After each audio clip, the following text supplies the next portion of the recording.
So நேற்று வந்து பார்த்தீங்கன்னா, அம்மையாரோட நினைவு நாள் 9வது நினைவு நாள். அப்போ வந்து எடப்பாடியார் வந்து பேசும்போது பத்திரிகையாளர் சந்திப்பு மற்றும் அவர் தொண்டர்களிடம் பேசும்போது என்ன சொன்னார், வருகின்ற தேர்தலில் திமுகவை வீழ்த்துவதற்காக நம்ம பல்வேறு தியாகங்கள் செய்ய வேண்டியிருக்கும் அப்படின்ற விஷயத்தை நேற்று முன்னிறுத்தி பேசியிருக்காரு. நீங்க கூட அந்த நிகழ்ச்சியில் இருந்திருக்கீங்க.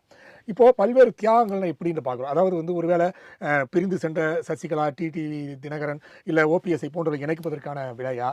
இல்ல அது மாரி ஏதாவது ஏன்னா நம்ம வந்து கூட்டணியே வந்து நீங்க சொன்ன மாரி பாஜக போன்றவற்றை நம்ம இணைத்து போகும்போது, ஏன் இவர்களையும் இணைத்து போகக்கூடாதுன்ற ஒரு முடிவுக்கு வந்திருக்கலாமா? தியாகங்கள் செய்ய வேண்டும் என்று சொன்னால் ஒரு தொகுதிக்கு அனைத்து இந்த அண்ணா திராவிட முன்னேற்ற கழகத்தை பொறுத்தவரை குறைந்தபட்சம் 50 பேர் விருப்ப மனு செலுத்துவார்கள். ம். ஆனால் ஒருவருக்கு தான் வாய்ப்பு கொடுக்க முடியும்.